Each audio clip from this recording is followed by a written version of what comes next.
What? It's still not done. It's been 3 hours since my grandmother stopped by the bank to open an account. A sweet grandma. She's probably hesitating to speak up, seeing how busy the bank clerk is. I went to the counter in place of my grandmother. Excuse me. Yes. The bank clerk turned around with a smile, but his demeanor changed completely upon seeing me and my grandmother. Oh, it's you guys. Persistent, aren't you? We put the pool last. They snickered, mocking us. I sighed deeply, appalled. If that's the attitude of the bank staff, then so be it. Fine. I'll withdraw my balance of $29 million and close my account. What? He ended up in a world of hurt just because he underestimated us. My name is Ryan O'Connor. Good morning, Ryan. Morning, Grandma. I've moved for work, so now I'm staying at my grandparents' place. They're so kind and supportive of everything I do, which I truly appreciate. While brushing my teeth, I noticed some documents on the table. I reached for one of the documents. It was related to banking. What's this about, Grandma? Oh, that. I was thinking of opening a new account. I see, I said as I picked up a few other documents, but they all seemed sketchy or were for places far away. Concerned, I recommended a bank to my grandmother.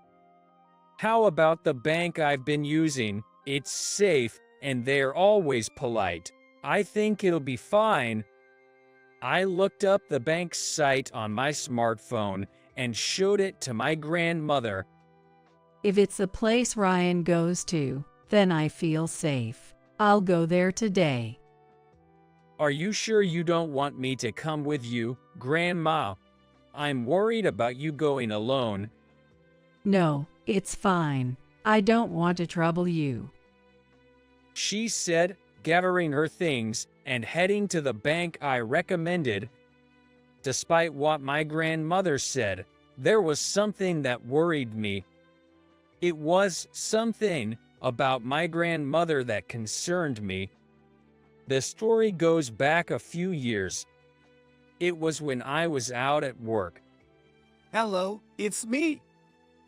Oh, Ryan, what's up? Yo, it's me, Ryan. I accidentally bumped into an elderly person on the street and hurt him. Now they're asking me to cover the medical expenses. How much do you need? It seems to be about $10,000. On her way to the bank, as instructed by someone claiming to be me, my grandmother apparently ran into my grandfather. And then, my grandfather, puzzled, reached out to me. Hey, Grandpa, what? That wasn't me. Yeah, say hi to Grandma for me. Thanks to my grandfather, we avoided falling victim to a scam, but I was really on edge at the time.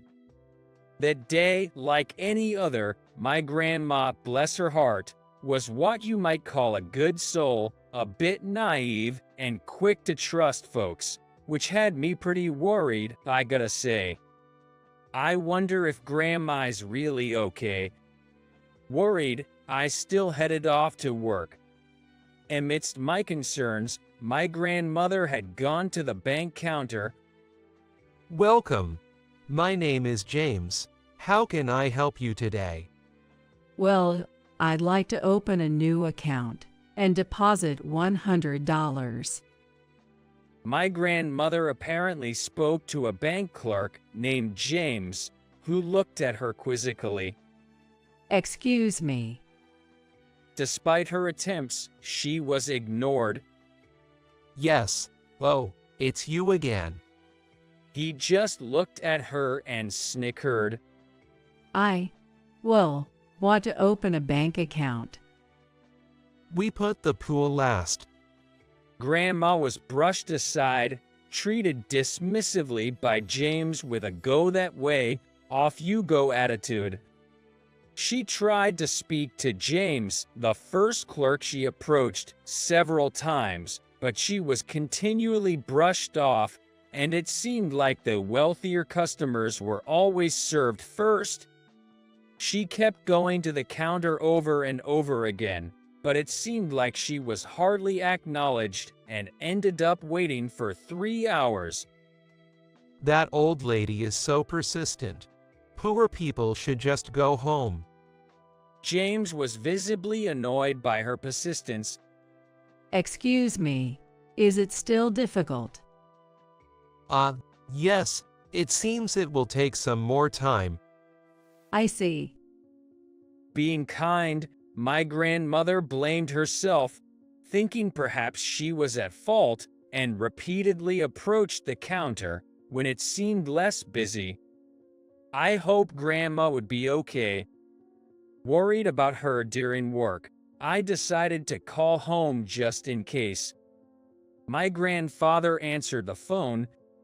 When I asked, he said she hadn't returned yet. What? She's not back yet. Yay, okay. I'll check in later then. I left work early and headed to the bank where my grandmother was. I wonder if Grandma didn't know how to open an account, or something happened on her way back from the bank. I was walking, lost in thought about various things. Welcome. Hi, I'm James. Nice to meet you. What brings you in today, sir? Upon arriving at the bank, a male bank clerk approached me with a smile.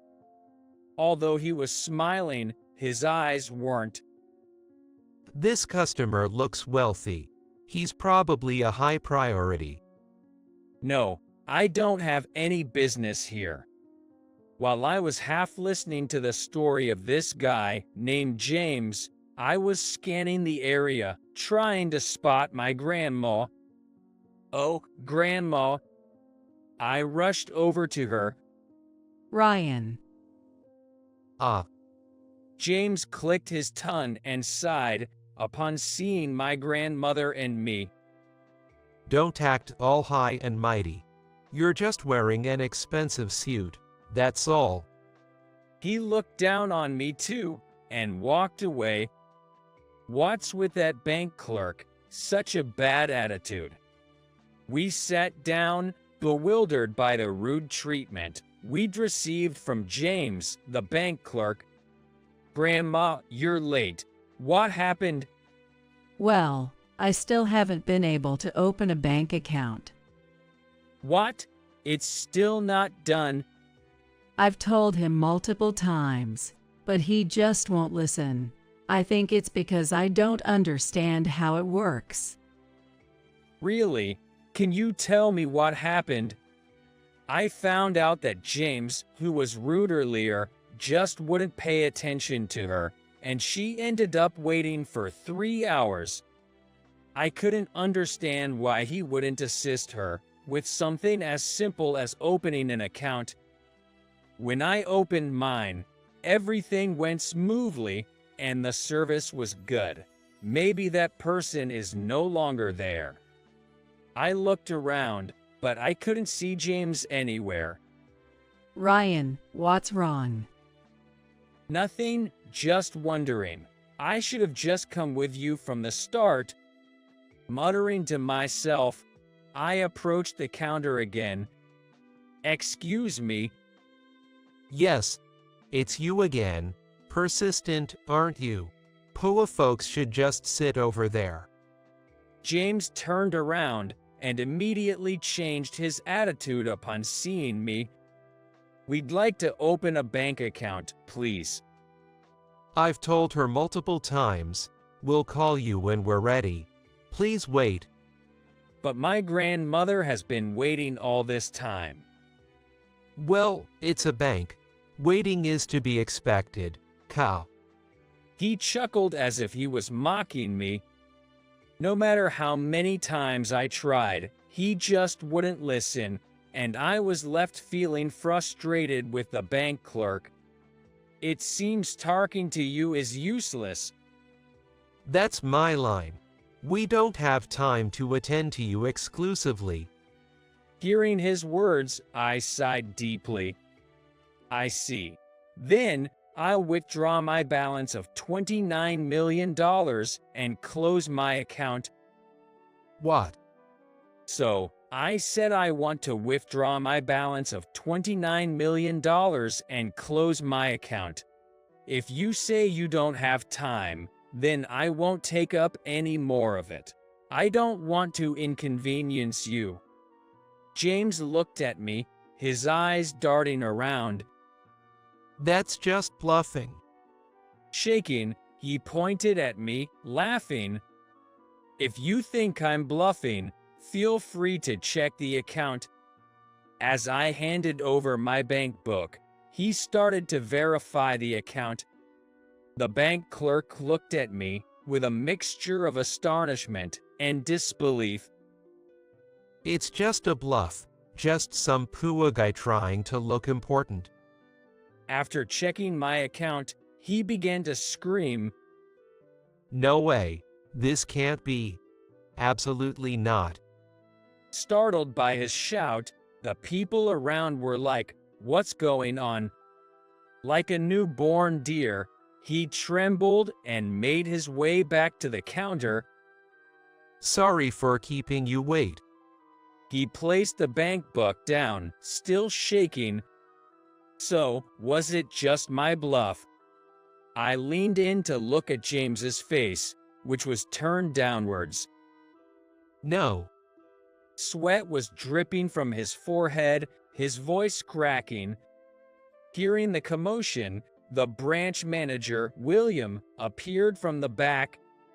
What's going on here? Oh, hi Ryan. Good afternoon. How are you? Good, thank you, William. Did James cause you any trouble? William approached me in a flustered manner. I explained to William how James made my grandmother wait for 3 hours and how his attitude changed depending on whether he thought someone was wealthy. James looked pale, his head down and hands clenched tightly. Upon hearing the story, the branch manager, William, glared at the bank clerk. What's the meaning of this? I don't recall instructing you to treat our customers in such a manner. That was, well, not me. Excuses are unnecessary. Step back. I'll be taking care of him. James, who had been so assertive earlier, shrank down and grumbled as he trudged away. I apologize for the unsightly behavior you had to witness. No, William, it's not your fault. I've been indebted to you since before. This goes back several years. I was working as a regular company employee but wasn't feeling fulfilled. It was when I turned 27. I started to have subordinates and was told I was competent, which allowed me to climb up to the position of supervisor. The expectations from my company were a pressure for me. When I was thinking that I guess that's life, I heard a phrase on TV. Your whole life is decided by 30. That casual phrase struck a chord, and I started looking for what I really wanted to do, buying books and such. I hadn't wanted to be a company employee from the start. So, while I wasn't dissatisfied with my life, I felt a bit anxious. That's when I decided to quit my job and start my own business. The bank here, and specifically William, was who lent me the money at that time. I was clueless, but when I shared what I wanted to do, he willingly took it on. I went from bank to bank, but hardly anyone would give me the time of day until I finally came to this branch. William warmly welcomed me then. I see. A business dealing in foreign products. Yes, that's right. I was dripping a bit of sweat as I swallowed hard. I remember this moment well. I was extremely nervous, my breath almost caught. I watched William as he looked over the documents. I was prepared to be rejected again. That looks great. International business. Really? It's inspiring to see someone chase their dreams. Makes me want to support them. William's kind words are unforgettable.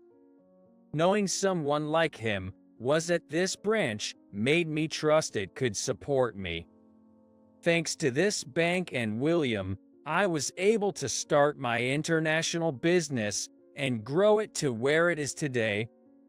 Back to the present. It's been about 3 years, hasn't it? Yay, that's true. If you hadn't helped me out that day, I don't think I would have been able to achieve such success. My company imports products from several foreign companies and has grown in employees. And to say, without meaning any disrespect, I'm earning far more than James could imagine. Maybe it was all thanks to that phrase I heard on TV that day. I'll be heading home for today. I'll discuss the bank account matter more with my grandmother. With that, my grandmother and I returned home. The next day, a phone call came to our house. Okay, I'll get it. Grandma. Hello. Yes, wow. It was from William, the branch manager. He mentioned wanting to come over to apologize for yesterday's incident. Yes, understood. We're both here now. Thank you, I'll see you soon. And 15 minutes later, the doorbell rang. To make amends for yesterday, I thought the banker named James would be joining him. But when I opened the front door, only William, the branch manager, was standing there alone. Since he mentioned wanting to see my grandma too, I let him into the room before going to fetch her. Sorry to keep you waiting. Would you like some coffee? I'm sorry for any inconvenience. So, what brings you here today? I started the conversation. Actually, William began to talk, and the atmosphere grew a bit tense, because he started to apologize to us very earnestly. I am truly sorry for the trouble we caused. He kept on apologizing repeatedly. William, please don't apologize. When I said that, he fell silent, looking apologetic. According to him, James, the bank employee who had served us before, was fired. Apparently, besides us, he was also putting off customers who looked poor. He was boosting his performance by catering only to wealthy-looking customers, but it seems like there have been numerous negative reviews and word of mouth circulating about him, especially after this incident and on social media. It seems like the issue had been brought up a few times during morning meetings and other discussions, but because the complaints were made anonymously, they couldn't determine who was at fault, and it looks like they couldn't take any action against him. During one of these times, William noticed the altercation between me and James and reported the issue to higher-ups. And as a result, James was fired yesterday for causing significant damage to the company. On behalf of our bank, I would like to apologize to you, Ryan, for the inconvenience and discomfort we caused. Then, my grandmother gently tapped William on the shoulder. William, thank you for coming all this way. Actually, Ryan and I were talking yesterday, and we wondered if it would be possible to open a bank account with your branch. My grandmother smiled kindly at William. Ryan told me that he trusts your bank more. I understand that everyone has their circumstances, so I wouldn't mind about it. Hearing my grandma's words, William seemed a bit tearful. Since I'll be there too, can I ask for the account opening process again? Yes, of course. Thank you very much. Afterward, I accompanied my grandmother, and we successfully opened a bank account. Despite everything, William's assistance made things right. Although there were some unpleasant feelings, I realized the importance of personal relationships. And now, I'm living the regular day-to-day with my grandparents. Grandma, Grandpa, have a great day. Take care, dear. Seeing my grandparents always smiling makes me happy. I've decided to not judge people by their wealth, but to build trustworthy relationships.